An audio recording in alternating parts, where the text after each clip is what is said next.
দাম কেমন যাচ্ছে আমি ভব নদী কেমনে যাব ভাইয়া? আরে অসাধারণ গান ভাই। আশা ছিল ভাই বেরাদার। মাছ পদ্মা থেকে আপনাদের সবাইকে আমন্ত্রণ জানাচ্ছি। আশা করি ভালো আছেন। ভাই বেরাদার রে করবি। গত কয়েকদিন ধরে আমরা ঘুরছি যমুনা এবং পদ্মার চরে চরে, নদীর পাড় ধরে যে মানুষের বসতি, নদীতে যাদের বসবাস, যে জেলেরা নদীতে মাছ ধরতে যান, যাদের জীবন কাটে এই নদীর মাঝেই, সেই মানুষগুলোর গল্প শুনছি, শোনানোর চেষ্টা করছি।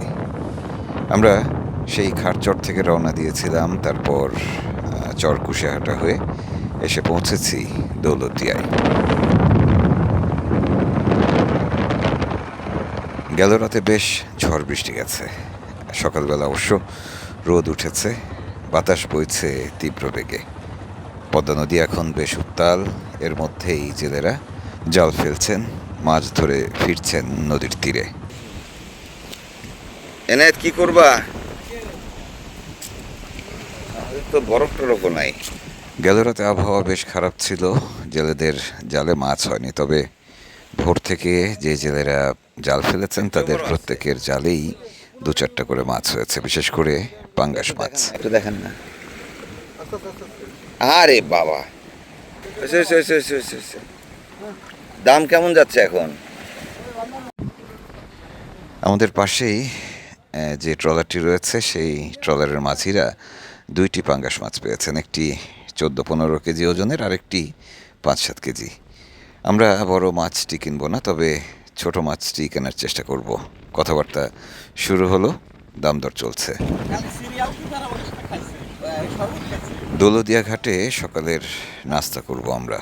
নাস্তা তৈরি করার কাজ এখনও শুরু হয়নি, বেলায়েত ভাই এখনও রান্নাঘরে বসেননি, তবে আমাদের মুন্সি চলে গেছে জেলেদেরকে সাথে করে নিয়ে পাশের একটি দোকানে, যেখানে ওজন করার যন্ত্র রয়েছে। 5 কেজি প্লাস কেজি শক্তি বেচবে, কিন্তু এমনি ঠিকা বেচবে না, বলতে ওজন দিয়ে নিয়ে আসি। হ্যাঁ, আমি এখন যাচ্ছি ওজন দিয়ে নিয়ে আসি। ওজন দিয়ে নিয়েছে, কত দূর যাবা ওজন দিতে? এই যে 2 মিনিট লাগে। অবশ্যই 5 কেজি হবে, 5 কেজির বেশি হবে, 5 কেজি হবে। রাত্রে ধরলে, রাত্রে আমি ধরি না, ওই ইসলাম ভাইরা ধরি। আসলাম ভাই, ওই ধরা আমরাই ধরছি আর কি। আচ্ছা, আমরা তো এখানে জেলে হলদের প্রতিনিধি, আমাদের ভাইরা ধরছে। তাহলে তুমি 2 মিনিট মানে কি 20 মিনিট? না ভাই, 2 মিনিট মানে, ভাই 2 মিনিট মানে কি 20 মিনিট? না 2 মিনিট লাগবে দোকান বাজে। যাও যাও যাও, ওই এটা কি ওখান থেকে কি পাঠিয়ে দিবা ওইদিকে?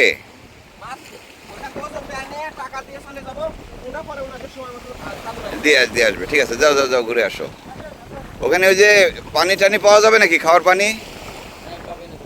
পানির বোতল পাওয়া যাবে? সকালের নাস্তা করে আমরা রওনা দিয়ে দিব। এর মধ্যে মাছটি ওজন করা হবে, আরও কিছু বাজার সদা আছে, সেগুলো করে নিয়ে ফিরবে আমাদের ছোট ভাই মুন্সি এনায়েত। 5 কেজি 390 গ্রাম। চলেন, দেখে বোঝা যায় না, তাই না? 6 কেজি 300।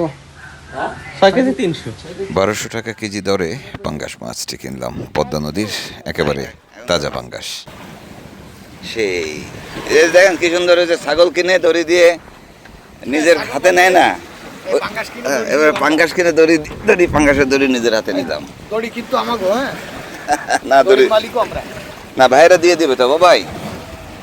ও ছোট ভাই এটা তো আমরা নিয়ে যাব না, এটা ওখানে দিয়ে দিতে হবে। হ্যাঁ, মাছ নিয়ে ইয়েকে দিয়ে দিবেন, এটা দাম দর ফাইনাল করেন, দামটা দিয়ে যাই। কি তাজা মাছ গো, দাম ফাইনাল করেন মুন্সি। পদ্মা নদীর মাছ ভীষণ দাম, হাত দেয়া যায় না। একটা পর্বে দেখেছেন নিশ্চয়ই যে এই মাছের গায়ে জ্বর, ভীষণ উত্তাপ মাছের দামে। ও ভাই, ঠকা হয়নি তো?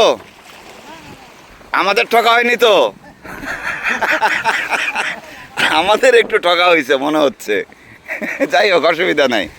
তাজা মাছ, কোনো সমস্যা নেই। ধরা মাছ, হ্যাঁ। তো আমরা রওনা দিই মুন্সি, ধীরে ধীরে চলেন। মুন্সি দাঁড়াও। রাতে তুমুল ঝড় বৃষ্টি হয়েছে, তাই সকালটা আজকের বেশ সুন্দর। চারপাশটা দেখতে দেখতে ভাবলাম এখান থেকে ছেড়ে যাওয়ার আগে একটু আশপাশটা হেঁটে আসি। ট্রলারে বসে শুয়ে আসলে বেশ হয়রান হয়ে গেছে, মানে একটুখানি হাঁটতে পারলে ভালো লাগবে, সে কারণেই নেমে পড়া। আশপাশটা একটা চক্কর দিয়ে আবারও ফিরে আসলাম ঘাটে। আমরা আজকে এখান থেকে রওনা দিয়ে সোজা চলে যাব চর সালেপুর। চলে মুন্সি, চলো।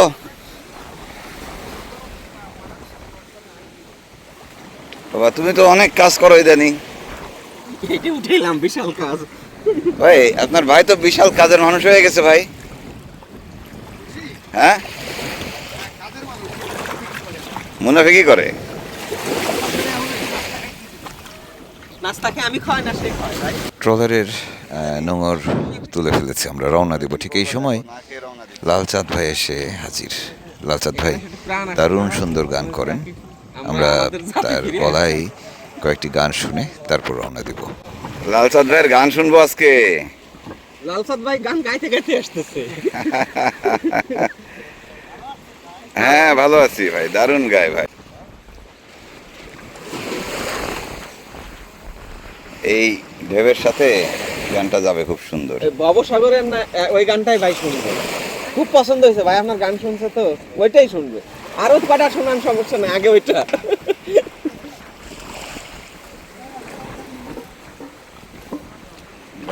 ওটা নাকি ভাই? না, এখানে এখানে আসেন ভাই, এখানে চলে আসেন, ব্যাগ বস্তা রেখে আসেন। শিল্পী রেখে চেয়ার দেবো ভাই। অবশ্যই। ছোট ভাই লালচাঁদ একজন পদ্মা নদীর জেলে, ভীষণ পরিশ্রমের জীবন। এর মধ্য দিয়ে তিনি কি করে গান শিখেছেন শুনবো সে কথা। তবে তার আগে একটু তার গলায় গান শুনে আসি। আমাদের অনুরোধে সাথে সাথেই বসে পড়েছেন তিনি, আর লালচাঁদ ভাইয়ের গান শুনতে চারপাশ থেকে জেলেরাও এসে বসলেন।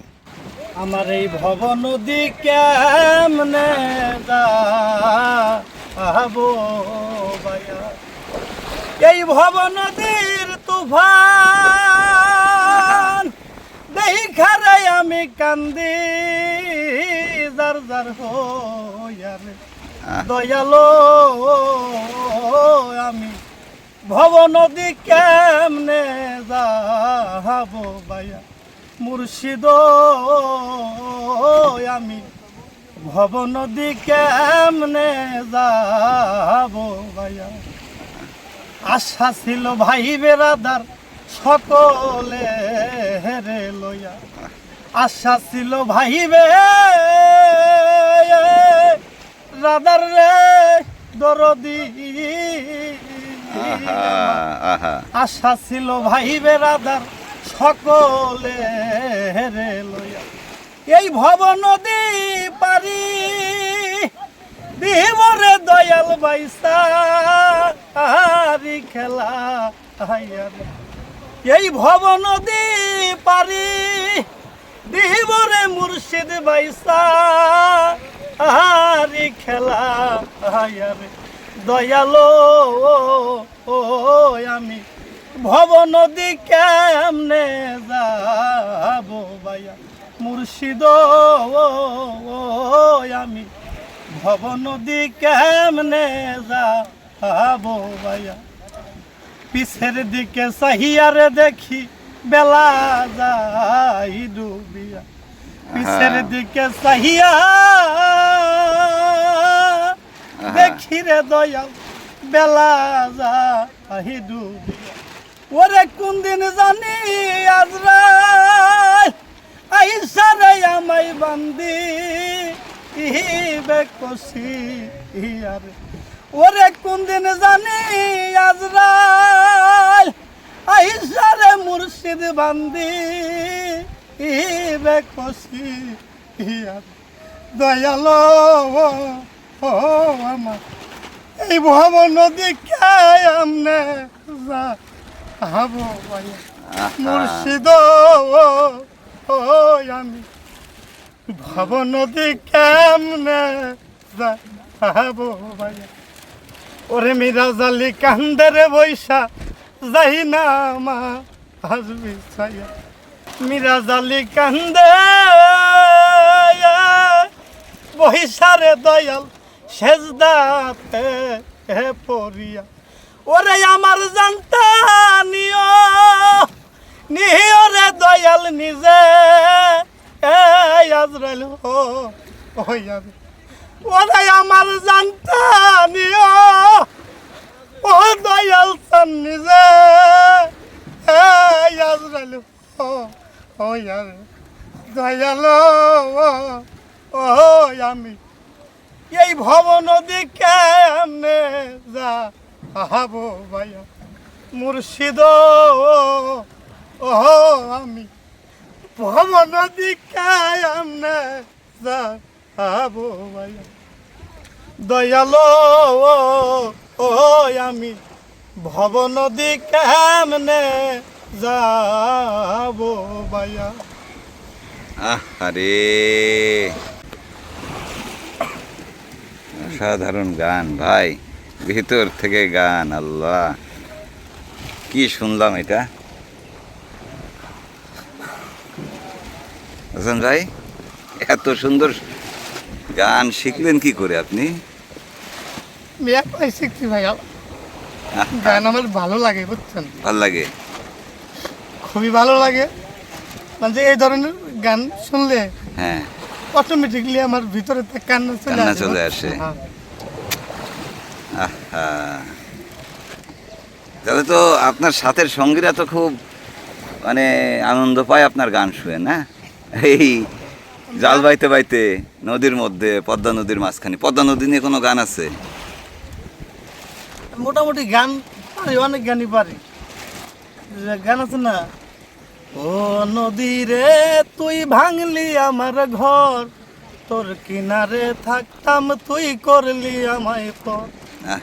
এ ধরনের অনেক গানই ওই গানটা গান না ভাই, হ্যাঁ যেটা গান ভাই শুনে মুগ্ধ হয়েছে ওই গানটা। ভব নদী থেকে যাও তুমি রঙিন পালুরাইয়া রে ভবে রোনাইয়া, আমারে নিবাইনি নাও ভিড়াইয়া ওহ নাইয়া রে, আমারে নিবাইনি নাও ভিড়াইয়া।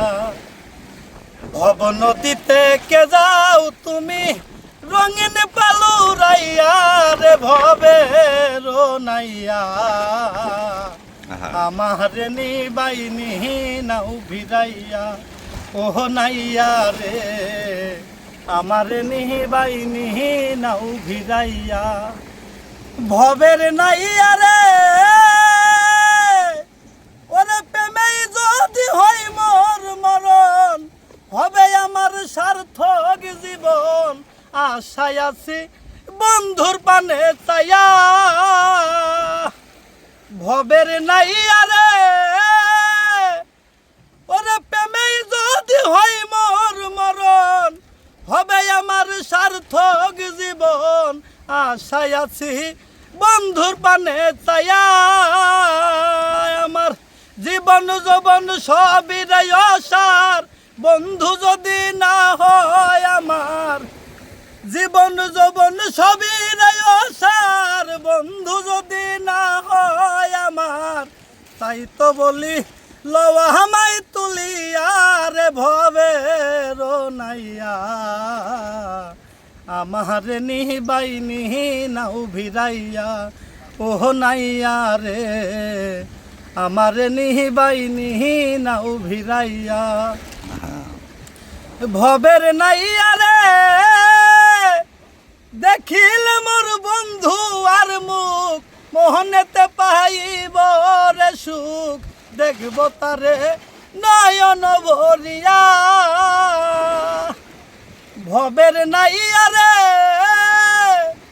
ওরে দেখিল মোর বন্ধু আর মুখ, মোহনেতে পাইব রে সুখ, দেখব তারে নয়ন ভরিয়া। অচিন দেশে বন্ধু আছে, নিয়ে চলো তাহার কাছে।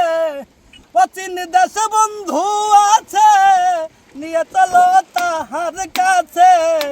বলি আমি মিনতি করি আর ভবের নাইয়া, আমার নিবাই নিহি নাও ভিড়াইয়া। ও নাইয়া রে আমার নিবাই নিহি নাও ভিড়াইয়া।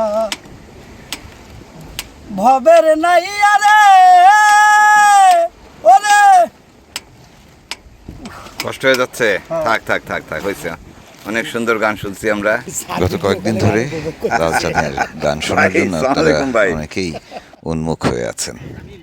তো আজকে সেই লালচাঁদ ভাইয়ের গান শুনলাম। না ঠিক আছে ভাই, ঠিক আছে ভাই। এই শিল্পীর ভীষণ শখ, পেশাদার স্টুডিওতে কয়েকটি গান করতে চান তিনি।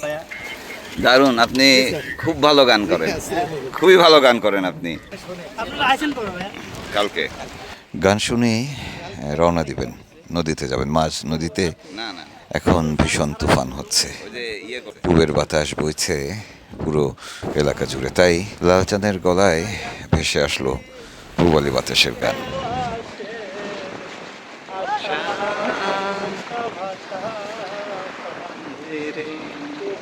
বাতাসে বাদাম দেখা চাইয়া থাকি, আমার কেউ আসে। বাদাম দেখা চাইয়া থাকি, আমার কেউ আসে। আশা মাইসা ভাষা, আশা মাইসা ভাষা। পূবালি বাতাসের সাথে সাথে পূবালি বাতাসের গান। বাড়ি সিদ্দিকী অসাধারণ। আরে আল্লাহ। গান পারি। আচ্ছা হবে না, এরপরে আসলে তখন আমরা একসাথে হব নি। আমরা রওনা দিব, কিন্তু নদী ক্রমেই উত্তাল হচ্ছে, বাতাস তীব্র থেকে তীব্রতর হচ্ছে। পদ্মা নদী এখন রীতিমতো পাগল। তারপরেও আমরা ছুটব, বাতাসের বিপরীতে রওনা দিব, কারণ আমাদের নির্ধারিত সময়ের মধ্যে পৌঁছাতে হবে চরসালেপুর। চরসালেপুরে অনেকেই অপেক্ষা করছেন আমাদের জন্য।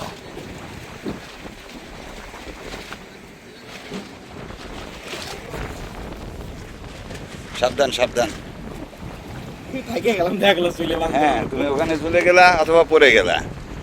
গেল 2 দিন বাবু মামা এবং তার বহরের যারা আছেন সবাই আমাদের সময় দিয়েছেন, তাদের প্রতি ধন্যবাদ এবং কৃতজ্ঞতা। একই সঙ্গে পদ্মা নদীর জেলেদের ধন্যবাদ জানাই আমাদের সময় দেওয়ার জন্য।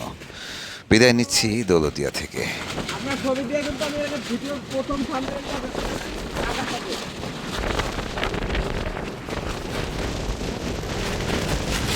বেশি বেশি মাছ ধরেন। ঠিক আছে, আমরা চলে যাব। আমাদের পদ্মা নদীর এই জেলেদের সঙ্গে কাটানো সময়টা মনে থাকবে অনেক দিন। আমরা চলে যাব, তারা দিনরাত 24 ঘন্টা এক করে নদীতে জাল ফেলবেন, মাছ ধরতেই থাকবেন। তাদের জীবনে আসলে কোনো পরিবর্তন নেই। এদিকে আমাদেরও আসলে প্রতিদিনের যে জীবন, সেটাতেও তেমন কোনো পরিবর্তন নেই, কারণ বেলায়েত ভাই যথারীতি আজকে সকালের নাস্তা করালেন না। আমরা জানি না যে কোথায় গিয়ে নাস্তা তৈরি হবে, কখন আমরা সকালের নাস্তা খাবো। তারপরেও বিস্কিট এবং চা খাওয়া হয়েছে, তাতে আমরা খুশি। বিদায় নিচ্ছি, কাল দেখা হবে নতুন পর্ব নিয়ে।